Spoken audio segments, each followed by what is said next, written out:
Ladies and gentlemen, something really, really interesting about the IG report. The IG report is not going to be the end-all, be-all of John Durham's investigation.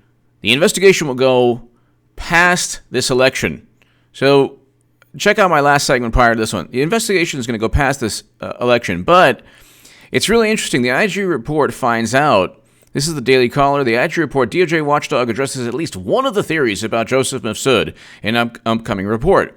Now, they had no business when they say, okay, the whole thing was started from a dossier purchased by Clinton, which is accurate, a CrowdStrike assessment, which they keep on, they play these semantic games. It's so easily, it's so hilarious. They say, well, the CrowdStrike assessment was confirmed by the FBI. The FBI is highly confident in everything they say because the DHS and the DHS and FBI report and the ODNI report come with varying levels of confidence, no certainty. If you read the reports, there is nothing categorically stated with certainty. There's actually a scale that says certain, not or nearly certain, not likely at all. Those are the types of things. They say literally judgments, high confidence judgments could be wrong. So I've read the actual warranty disclaimers. They're hilarious. When they say that the CrowdStrike assessment has been confirmed by the intelligence community, so Fiona Hill said this, who the impeachment witness, that Russia implemented a sweeping and systematic and very sophisticated, they infiltrated our democratic systems. That's not true. Facebook, anybody can buy a Facebook ad. And the DNC emails, everything associated with Democrats was hacked during that election. Or they claim it was hacked. So it's not like these people are it's not like cybersecurity is at the top of the Democratic Party's concern. To say that it's sweeping and systematic and nobody could have infiltrated the fortress of DNC emails, it's like, okay, it wasn't sweeping, systematic, or breathtaking in its scope, its technological scope. The narrative is they bought Facebook ads because they feared Clinton. They already received 20% of U.S. uranium capacity under President Obama's administration. This is a fact. Now you can say that it was a deal that had no bearing to national security. Putin got 20% of U.S. uranium capacity. President Obama could have vetoed the sale. Did Clinton give the uranium? No. Did President Obama himself? No. The sale was, the only person who could have stopped it, vetoed it, was President Obama. He did not. In addition to that, when they invaded Ukraine, Obama did nothing. He also came in with a Russian reset. The notion that and Uranium One officials gave money into the Clinton Foundation. Then you had William D. Campbell testify in Congress stating that he witnessed and he heard Russian lobbyists bragging about their influence over the Clinton Foundation. The immediate rebuttal from Democrats, is, you have no proof. It's just William D. Campbell's word. Well, that's what they're impeaching Trump on, the word of people. These people heard that Trump said that Trump wanted quid pro quo. They don't know. They have no evidence. But here, the narrative is that not only did CrowdStrike look at DNC servers at the behest of the Democratic Party, but that the United States government looked at the information that was given to them from CrowdStrike, and we have no clue where the servers are, okay? But CrowdStrike gave the information, and the FBI confirmed secondhand information. The FBI is only highly confident in its own narrative, okay? Brennan and Comey were highly confident, and Admiral Michael Rogers was moderately confident. So, anyway, I'll read you this article. Hopefully I can, I know it's all over the place, but the Steele dossier was purchased by Clinton. CrowdStrike was outsourced by Democrats. Joseph Mifsud is said to have heard said to have spoken to George Papadopoulos, and Alexander Downer gave hearsay and gossip to the FBI, where then they, because of a dossier and this gossip, started an investigation. Well, why don't they investigate the Uranium One sale based on William D. Campbell's testimony and the money flows from Uranium One into the Clinton Foundation, and the fact that Clinton was supposed to be so tough but didn't say anything, didn't oppose the deal. She was on the Committee on Foreign Investment. Why would President Obama not veto a sale of such a precious commodity to the Russian government? So the premise, and what I'm trying to get to before we get to this article, the premise that Russia would be afraid of Clinton is nonsense. They have the goods on. What do you think? Like the whole thing with the Steele dossier, and what took place with the bodily fluids, that's Bill Clinton's life. Are you kidding? But we'll go here. So, report, DOJ watchdog addresses at least one of the theories about Joseph Mifsud in an upcoming report. The Justice Department Inspector General concluded that Joseph Mifsud was not working for the FBI when he made contact with former Trump campaign aide George Papadopoulos in 2016. So, he was also not a Russian agent. Mifsud told Papadopoulos during a meeting in London on April 26, 2016, that he had learned that the Russians had dirt on Hillary Clinton in the form of thousands of her emails. Okay, well, let's just continue. The special counsel's, why would there be dirt? Well, why? Because they were cheating Bernie Sanders, and she didn't have yoga emails. But let's continue. The special counsel's team ultimately found no evidence that Papadopoulos or anyone else on the Trump team conspired with Russia to obtain Clinton's emails. There was, of course, no evidence of anything. When they indicted Russian intelligence officials, they indicted them only on CrowdStrike information. Then they go back and they say, well, the United States government confirmed CrowdStrike information. CrowdStrike's information, they're not even certain.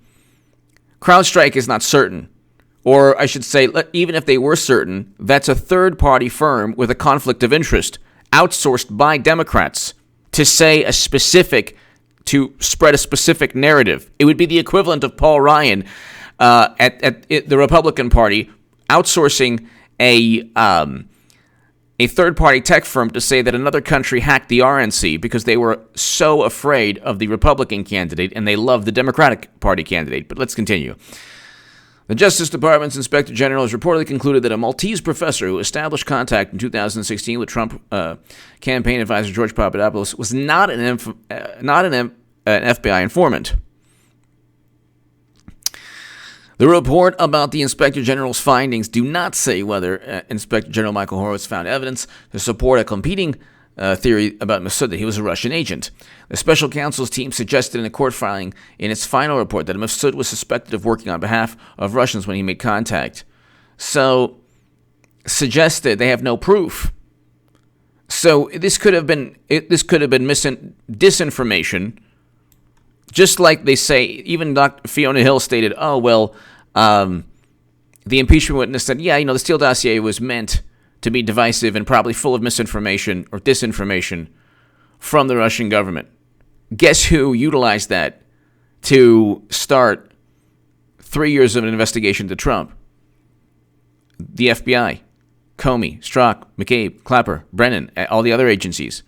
The Office of Director of National Intelligence. They used a document that was full of nonsense, especially nonsense included within that dossier from another country just to drive us nuts.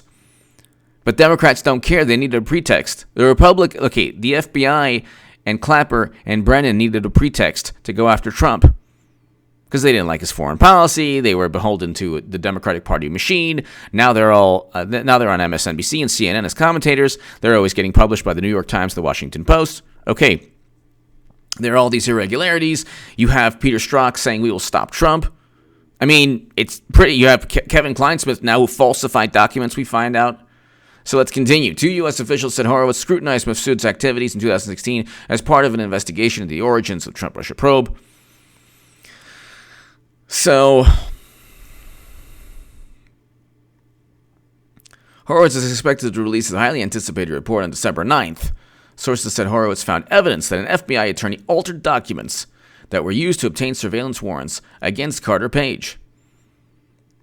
Lawyer Kevin Kleinsmith interviewed Papadopoulos in February of 2017. Mifsud has been one of the most mysterious figures to emerge during the special counsel's investigation. He went into hiding in October 2017 after his links to Papadopoulos were revealed through court filings as part of Trump aide's plea deal with the special counsel. So they got George Papadopoulos on nonsense because he had meetings with this man. They said, well, Alexander Downer said that Papadopoulos. This is how nonsensical it is. Alexander Downer said that he had that Papadopoulos had told him that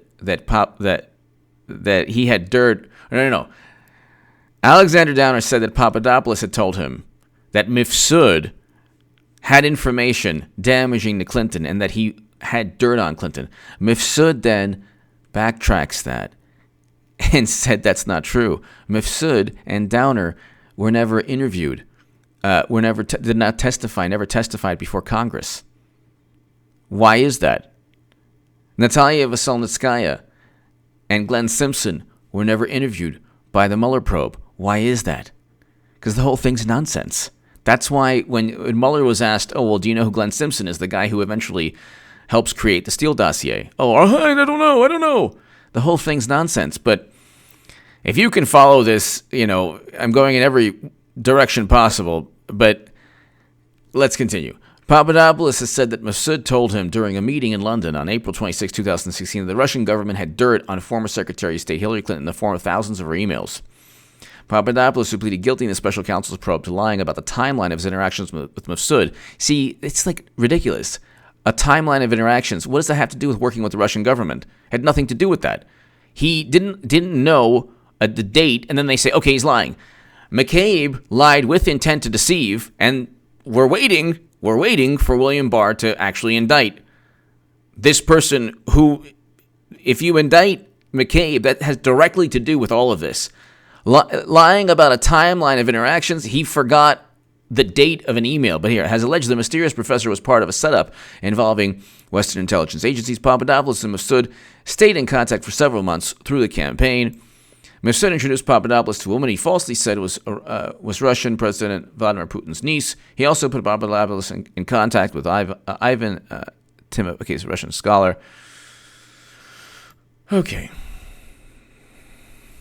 The special counsel's report said that Mifsud made false statements. Okay, so sorry. Mueller did interview Mifsud, but he made false statements. That's the issue. So Mueller did not interview Glenn Simpson or Natalia Veselnitskaya.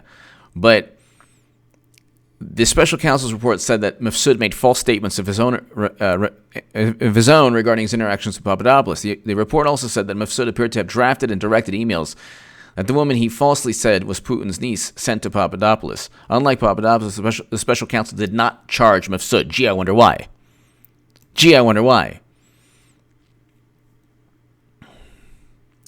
Papadopoulos showed up on the FBI's radar, but not because of his interactions with Mifsud. Whether he was working for the FBI or not is irrelevant. Either way, the FBI should never have even looked at this man's even included this man in any investigation. If you are, let's say you're Peter Strzok and you're trying to protect the country from a counterintelligence investigation, some other country's counterintelligence activities, why would you then place such high emphasis on a professor that claims to have dirt on somebody and says that and makes that claim to a campaign aide, and then they say, well, this information took place before the DNC hack was public, but people knew already. CrowdStrike already knew.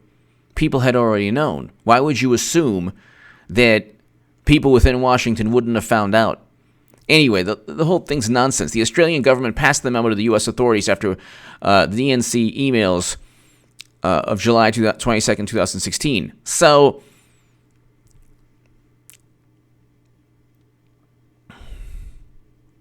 the Trump aide met on May 10th, 2016 in London with Alexander Downer. So Papadopoulos met with Alexander Downer, who served at the time as Australia's High Commissioner of the UK.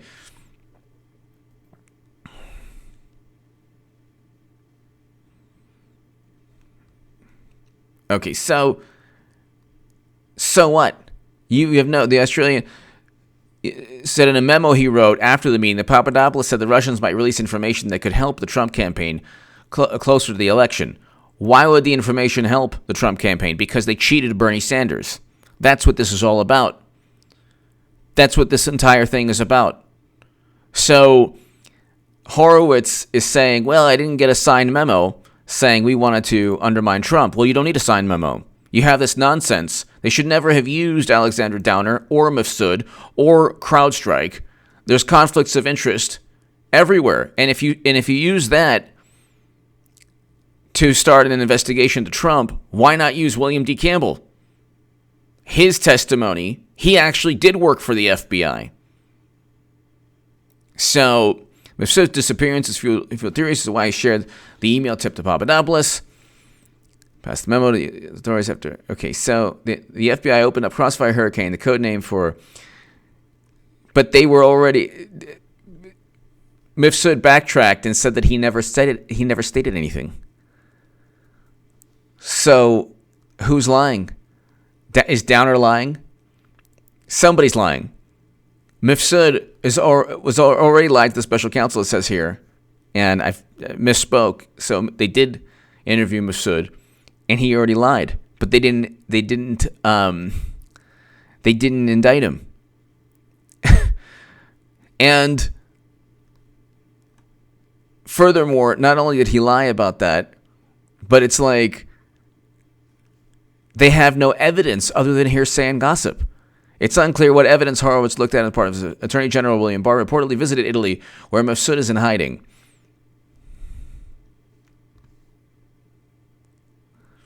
Give me your thoughts below.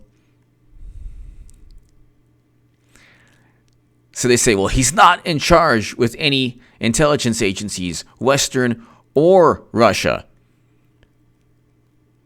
Then why? Then the whole thing with Mifsud was that he was a Russian agent. The whole thing with Natalia Veselnitskaya was that she was a Russian agent. They weren't.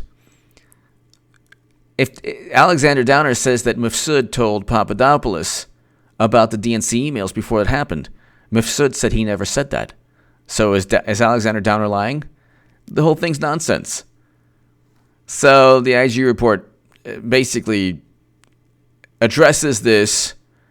But then you have to have like a Rosetta Stone regarding the IG report and Mifsud, because he lied under oath to Mueller.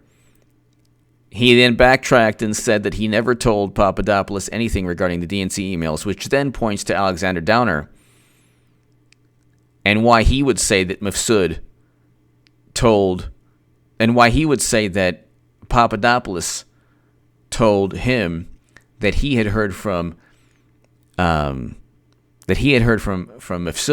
that the Russians were going to hack the DNC, when Papadopoulos himself has stated he never told Downer anything of the sort. So it all goes back to Downer and why the FBI would even use this gossip and hearsay, which is just like what they're using with, trying to impeach Trump. If you understand this segment, let me know. But, I mean, I understand it, but I know I've been all over the place. Give me your thoughts below. Check out H.A. Goodman's other channel right this second.